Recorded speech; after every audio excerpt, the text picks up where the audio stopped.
Right, Dad. Today we're going to be brave enough to go through three chapters, and we're going to. It's kind of a review because John kind of brought us through it, but I'm going to add a little bit more detail and it's kind of a refresher. But you've read through it. I'm sure many of you have read through it before. But First Samuel 4. Excuse me, First Samuel 4, verse 1. 1 Samuel 4, verse 1. That's where we're going to start, okay? All right. And the word of Samuel came to all Israel. Now, Israel went out to battle against the Philistines, and they were encamped beside Ebenezer, and the Philistines encamped in Aphek. You watching, Carmen? Sorry? Are you watching? Because I brought up my maps again. Okay? You like these maps. Okay. Now this is the best I can do on the screen that we have here. But this is an overall trip. Oh, I got the pointer. All right. This is where it starts, and the whole journey comes around like this and gets back over here. We're going to zoom in on that just a little bit. Poof. Now that helps a little bit, but you still can't read it, and I don't want you to read it right now because we got to go through some more of the verbiage that's in the passage first. But we're worried about those two boxes right there on the map, and we're going to see Shiloh, Ebenezer, and Aphek. Okay? So here we go. Verse 2. Then the Philistines put themselves in battle array against Israel. And when they joined the battle, Israel was defeated by the Philistines, who killed about 4,000 men. I'm thinking just a second. They killed about 4,000 men of the army in the field. That's about 1.5 the population of Lucerne Valley in this one battle.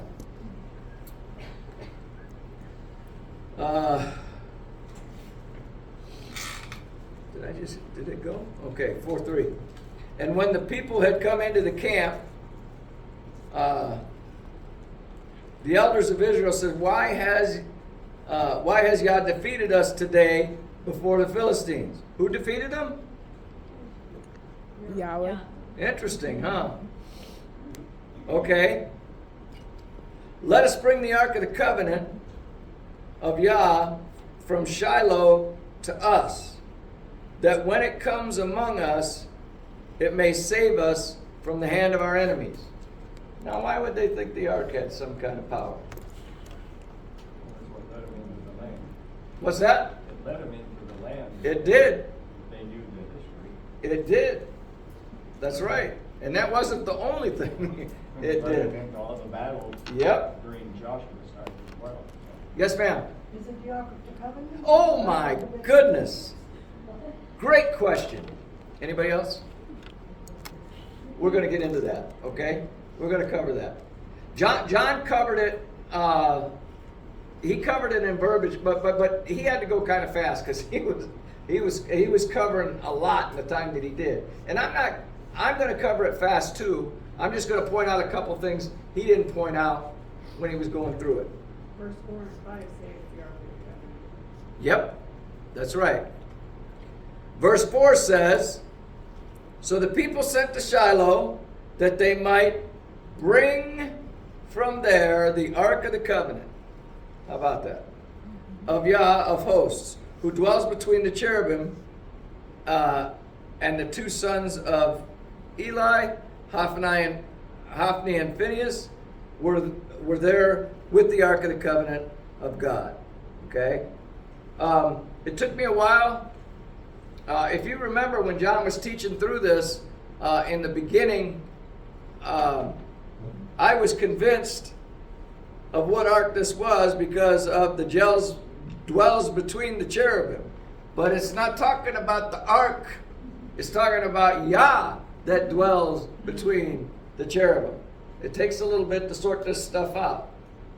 Like, I've heard John and David teach on the ark probably 4 or 5 times now. I almost got a handle on it. And I'm pretty sure I'm not alone. Verse 5. And the ark of the covenant of Yah came into the camp, and all Israel shouted so loudly that the earth shook. Why? Why were they shouting so loudly? The confidence they had in the ark, right? Well, that was their thing. They were putting their confidence in the ark and not in. That's right. Have you ever had a lot of confidence in something and the way that Yah handles something, and then all of a sudden he doesn't handle it the way that you thought he was going to handle it? That's a bit of a bummer, isn't it? But just like John just said, we have to put our faith in Yah and what he's doing at the time. You know? Yeshua didn't heal the blind men the same way in the New Testament. He didn't heal any of them the same way. He's going to do things his way for his purpose. And I don't want this to sound crude. If we put ourselves in relying on the way that he's always done things, it might turn out that one of those times we're thinking that it was yesterday's manna that we're chewing on. And that's not real beneficial for us. You know what I mean? Okay, so now when the Philistines heard the noise of the shout, they said, "What does the sound of this great shout in the camp of those Hebrews mean?" Then they understood that the ark of Yah had come into the camp. Oh, what does that mean? They understood. Verse 7 says, "So the Philistines were afraid, for they said, 'God has come into the camp.' And they said, 'Woe to us, for such a thing has never happened before.'" They weren't talking about Yah coming into the camp. That has never happened before. But it hadn't happened to them. We're going to find out later, they remembered it happened to Pharaoh. They knew all about that, okay? "Woe to us! Who will deliver us from the hand of these mighty gods?" Notice they kind of know, but they don't know, because they're calling them gods and not the living God, you see? These are the gods who struck the Egyptians. See, we got here right here, they know. With all the plagues in the wilderness, right? So they know the result of what can happen when this ark comes into play here. It's not just the Israelites that realize that. In verse 9 it says, this is a quote. This is a quote.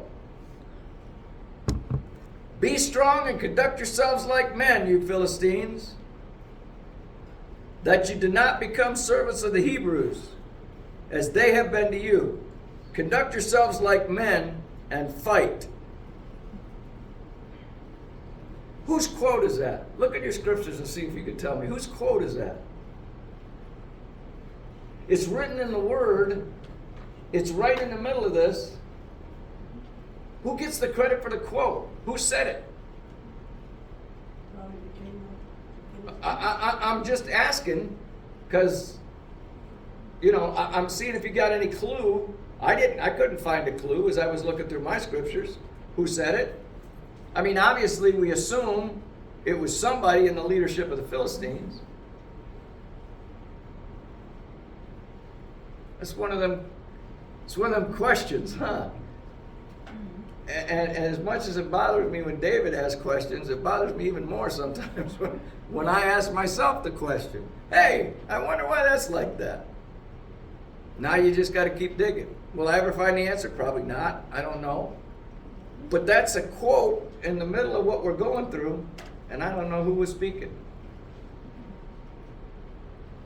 But the writer of 1 Samuel, who Peter tells us was carried along by the Ruach, wrote it down and wrote it as a quote. That's just something to think about, okay? All right, verse 10. So the Philistines fought, and Israel was defeated, and every man fled to his tent. There was a very great slaughter, and there fell of Israel 30,000 foot soldiers. That's 4.83 times Lucerne Valley's population in a battle. 4 times this population of just the men.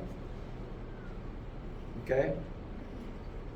That's a pretty significant loss.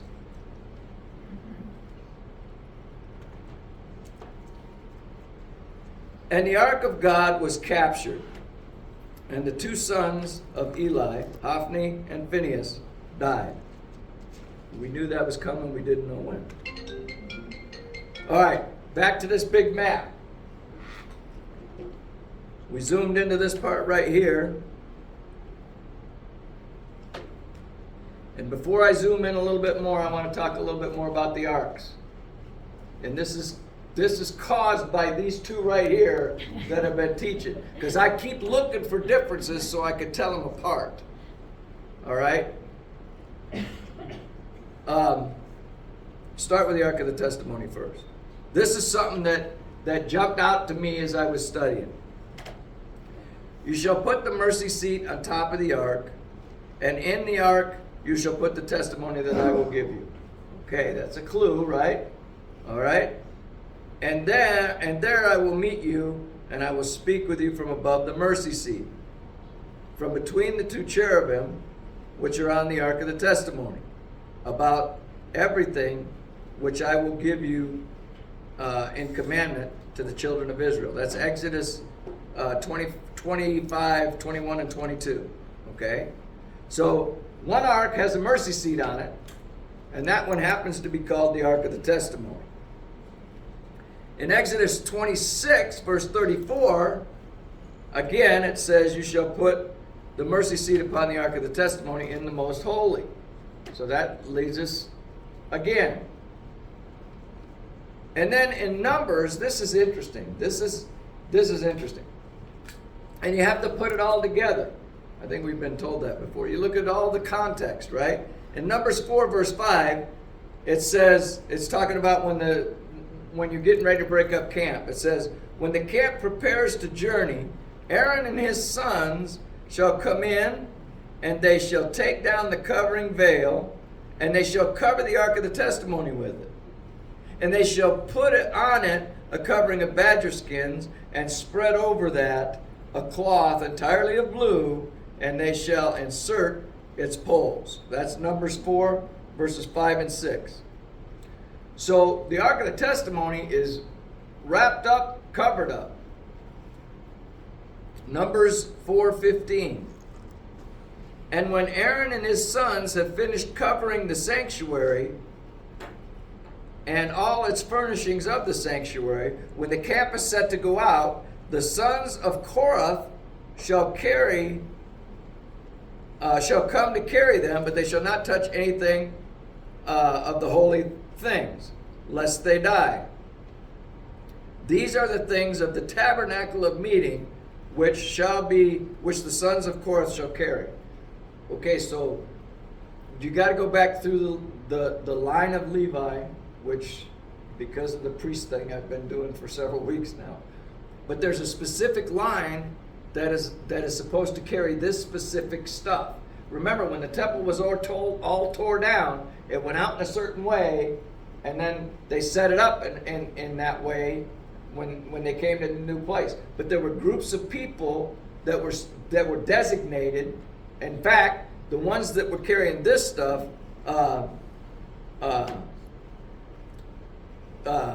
they assigned the people that were carrying it. Aaron's sons assigned the people that were carrying this. Let me back up. Yah set this up, but then when they had it all set up, Aaron and his sons designated who was going to carry what of that family of Korah. Okay? All right. Now the Ark of the Covenant. Deuteronomy 10:8. At that time, Yah separated the tribe of Levi to bear the ark of the covenant of Yah, and to stand before Yah and minister to him and bless his name to this day. Joshua 3, verse 3.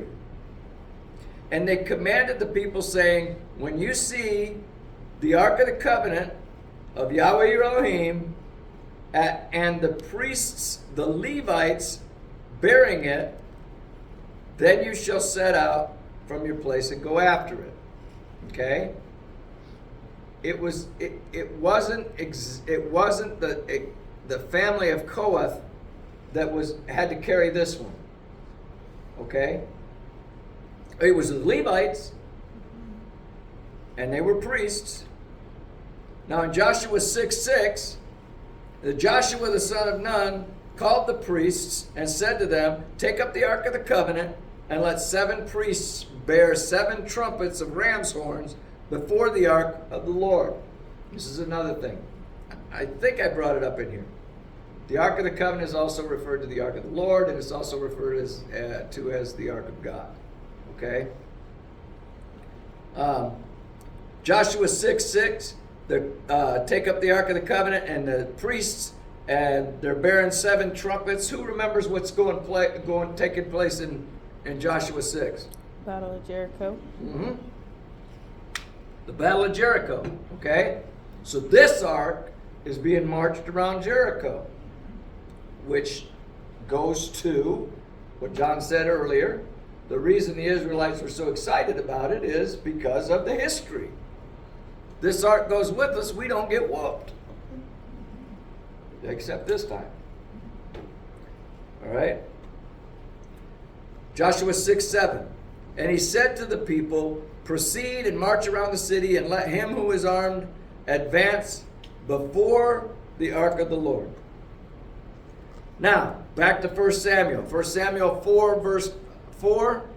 So the people sent to Shiloh, that they might bring from there the ark of the covenant of the Lord of hosts, who dwells between the cherubim. Remember that dwells between the cherubim is talking about Yah. It's not talking about the ark, okay?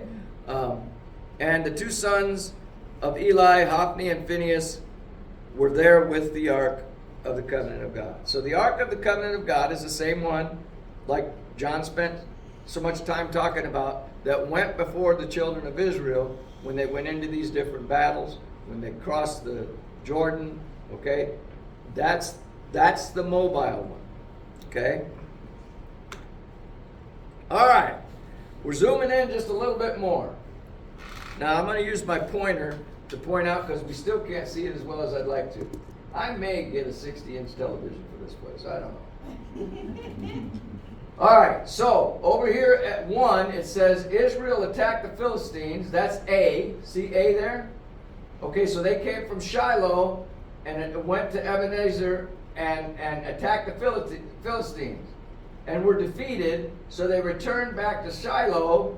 B. See, there's B. There. We got whooped. Let's go back and get the ark. Okay, they went back and got the ark. Now they brought the ark. In green is C here, and they took it with them to Ebenezer. Now, can you see the difference in the colors, the red, the green, and blue, from where you're at? Okay, the green is always the ark, okay? All right, so in block 2 over here, the Philistines attacked from Aphek, D, they attacked, and Israel came from Ebenezer with the ark. Here they come again, all right? The Philistines won the battle and took the ark back to Aphek with them. That's F and G.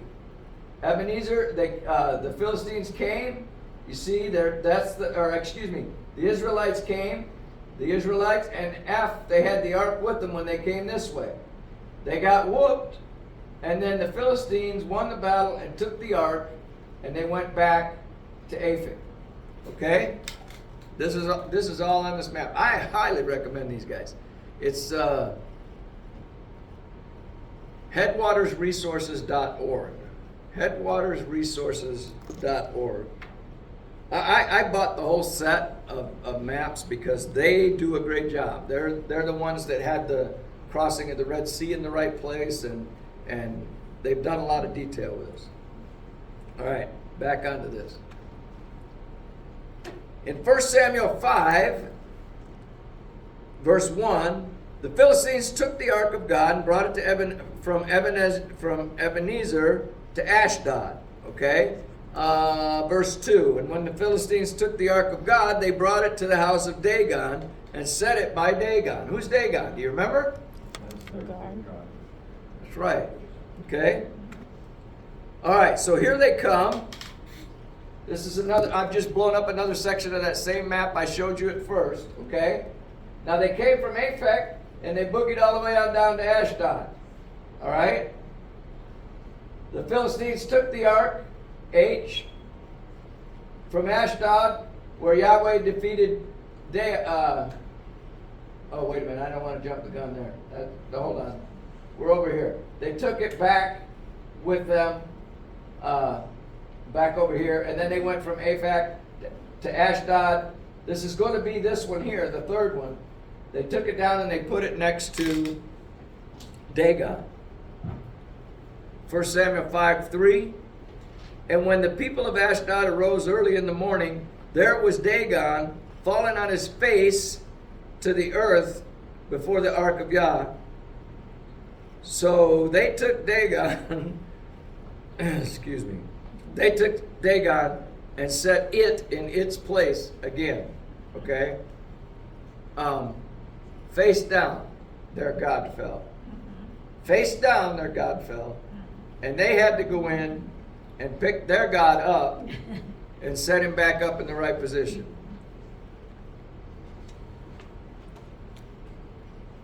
Verse 4. And when they arose early the next morning, there was Dagon fallen on his face to the ground again before the ark of Yah. The head of Dagon and both palms of his hands were broken off on the threshold. Only Dagon's torso was left. Verse 6. But the hand of Yah was heavy on the people of Ashdod, and he ravaged them and struck them with tumors, both Ashdod and its territories. Now, it sounds real familiar the way this story is going. That ark comes in there, and the Israelites feel like it's the presence of Yah. The Philistines they thought it was the presence of Yah. Okay? And now this presence of Yah ends up down in Ashdod and attacks their God first. They set him back up so he could fight for them again, and the next morning he's down and broken. No head, no hands. And then all of this stuff is happening to him. The God of Israel is attacking their gods, and then their people. Verse 7. And when the men of Ashdod saw how it was, they said, the ark of the God of Israel must not remain with us, for his hand is harsh towards us and towards Dagon our God. Now, I'm not a genius by any stretch of the imagination. But if I have a God that gets beat up by another God, I'm pretty confident I would consider swapping gods. That's just me. It might just be the common sense redneck in me, but that's just me. But this is their culture. That's the way that they were raised. That's what they thought. That's what they believed. In this time, all these different territories had different gods for different reasons and different purposes. Just like when Yah brought the people out of Egypt. We had 10 different plagues, and each one of those plagues was against one of their gods that they had. So that's the culture back then. Verse 8. Therefore they sent and gathered to themselves all the lords of the Philistines, and they said, what shall we do with the ark of the God of Israel. Keeping it around was not one of the options. It's not in here written that way, but you get the impression if you read between the lines. And they answered, let the ark of the God of Israel be carried away to Gath. So they carried the ark of God of Israel away. Get it out of here, because that's what's causing the damage. Verse 9. So it was, after they had carried it away, that the hand of Yah was against the city with very great destruction. What city? The city that he just took it to, right?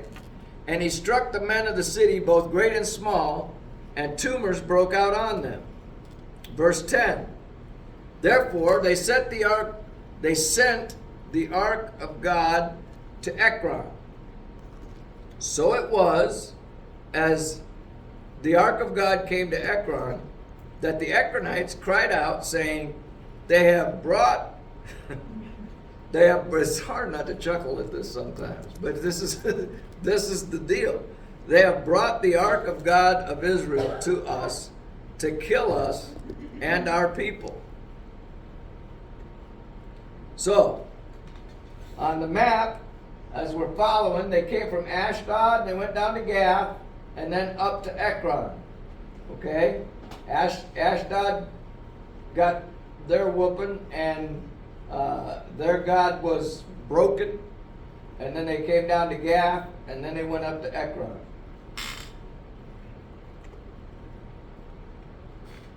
Verse 11. So they sent and gathered together all the lords of the Philistines, and they sent away the ark of God, of the God of Israel, and they let it go back to its own place. So that it does, and they sent away the ark of the God of Israel, and let it go back to its own place, so that it does not kill our people, kill us and our people. For there was a deadly destruction throughout all the city. The hand of God was very heavy there. Chapter 6, verse 1. And now the ark of Yah was in the country of the Philistines for 7 months. So this took place over 7 months.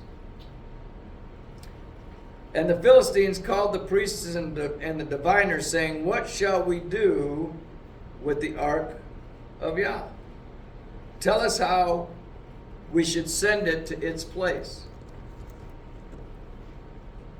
In verse 3, so they said, if you send away the ark of God, of the God of Israel, do not send it empty, but by all means return it to him with a trespass offering.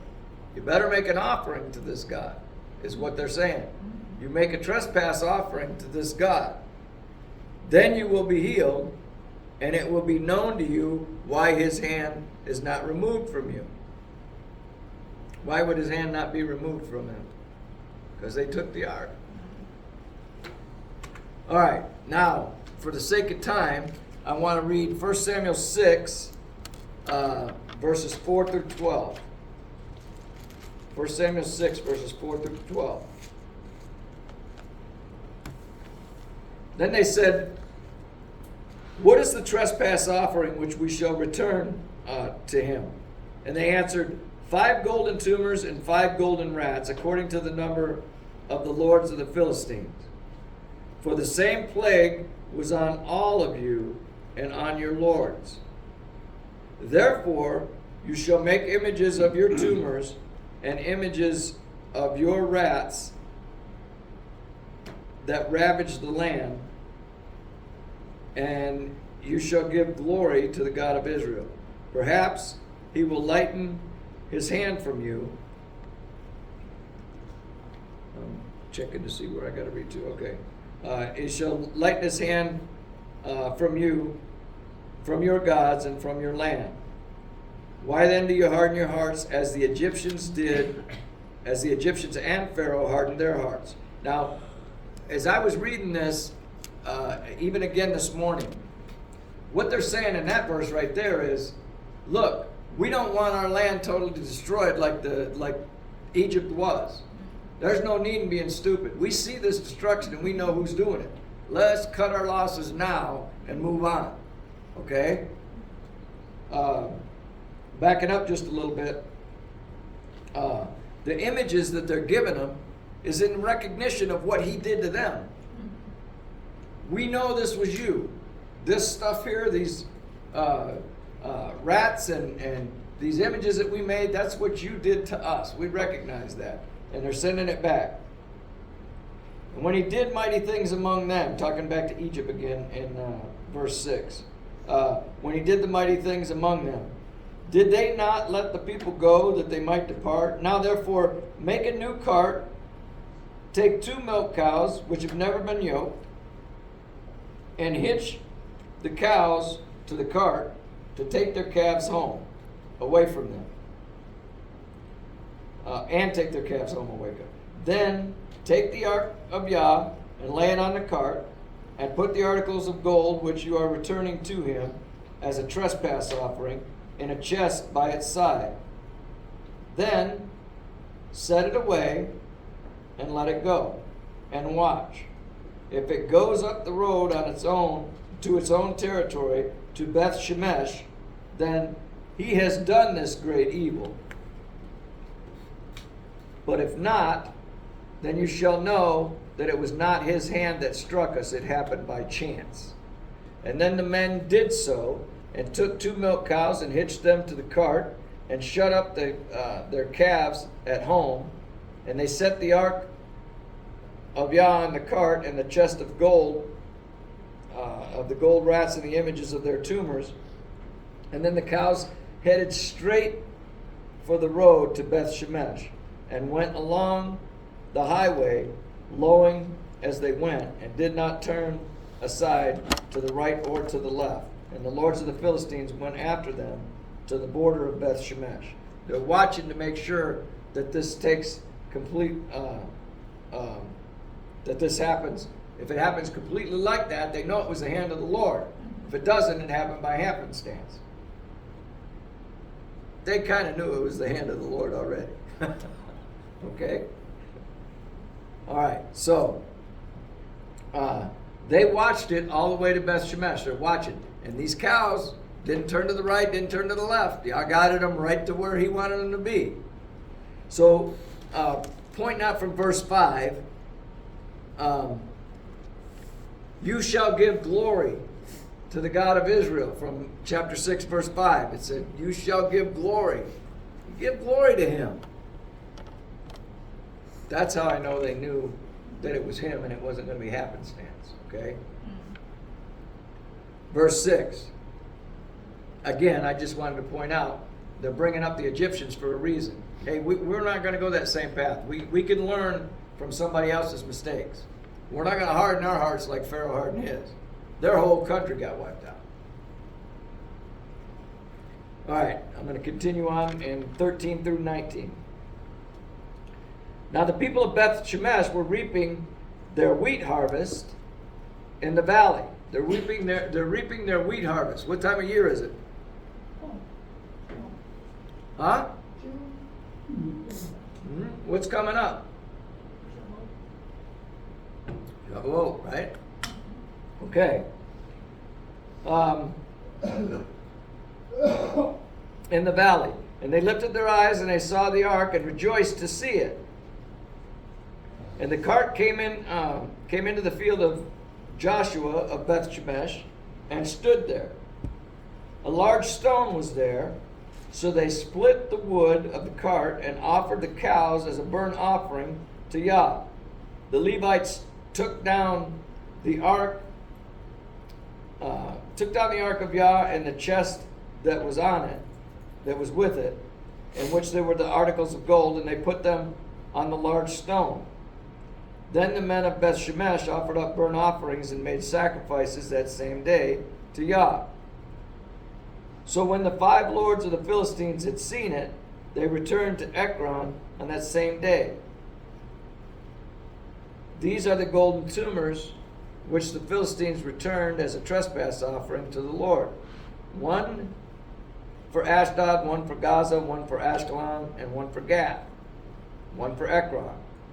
And the golden rats according to the number of all the cities of the Philistines belonging to the 5 lords, both fortified cities and country villages, even as far as the large stone of Abel, on which they set the ark of Yah, which stone remains to this day in the field of Joshua of Beth Shemesh. In verse 19, then he struck the men of Beth Shemesh because they had looked into the ark of Yah. He struck 50,070 men of the people, and the people lamented because Yah had struck the people with a great slaughter. We're going to stop right there. So they got it right when they were praising Yah and they lifted up the sacrifices and all of that stuff. They got it right when it was the Levites that took the ark off of the cart. But when they got it wrong, it cost them, didn't it? 50, what was it? What did it say? 50? 70. 70. That's a lot of people. All right. So here's the remaining movement of it. It goes from Ekron down to Beth Shemesh. Okay. Now it's going to go from Beth Shemesh. Oh, I got it in here.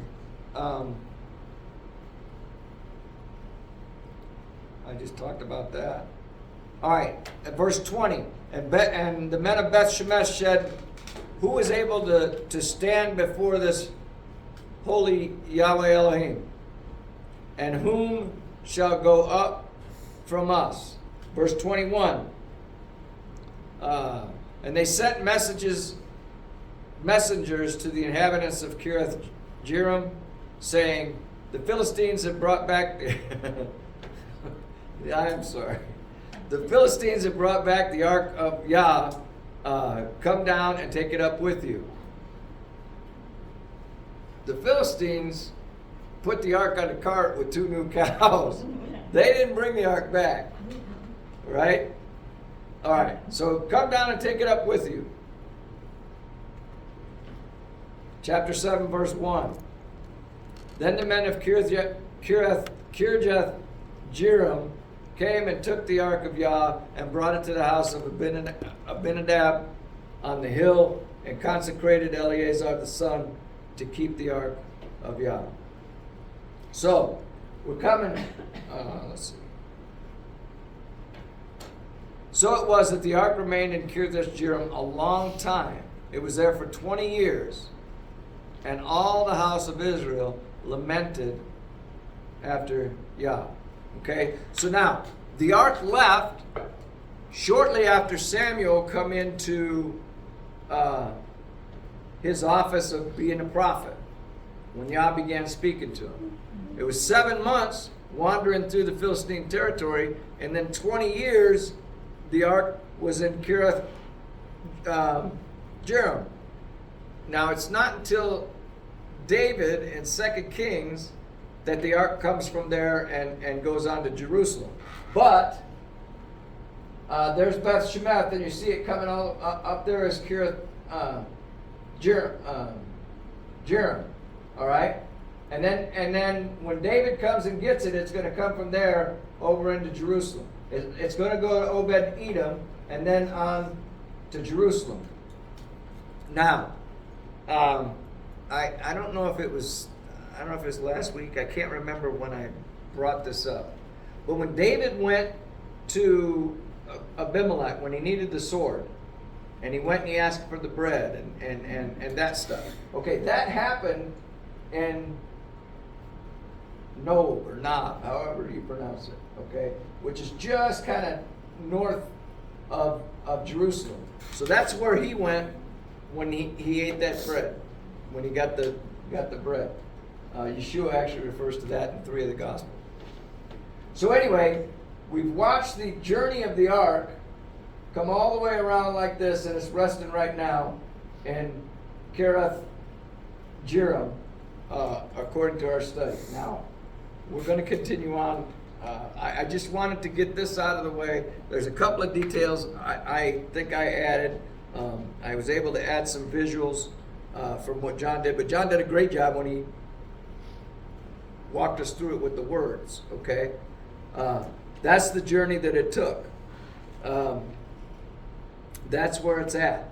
Now we're going to continue on with Samuel and what he's doing, and what happens in, who knows what happens in 1 Samuel chapter 8.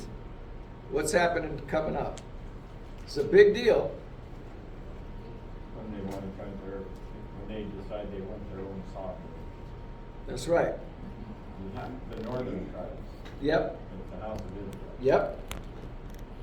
And we're going to pick it up from there. And this is important because the one of the next big things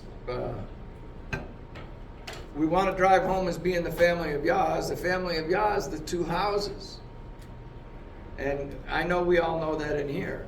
But I want us to see what happens to those two houses and how they've been getting along just fine since never. And, you know, Judah left his brothers way back in Genesis, right? And then when you get to the New Testament, Yeshua gives that parable of the prodigal son, and the representative from the house of Israel, he's out doing his own thing. And when he comes back, the father's glad to see him. But big brother Judah isn't happy. Still that way today. Except nobody recognizes the house of Israel right now. But the kingdom cannot exist without both houses. It is meant to have both houses and going to have them. Who's going to bring it back together? Yeshua. Oh, Yeah. Right? yeah, man's not going to do that. No, that stick's not joining itself. Those two sticks aren't joining themselves together. So, all right. Anyway, that's all I got this time. We're getting into them wanting a king and where it goes from here. We've got some important things to cover. So, anyway, anybody have any questions or comments, concerns, corrections? Okay, it's time to Prepare our hearts to receive the blessing.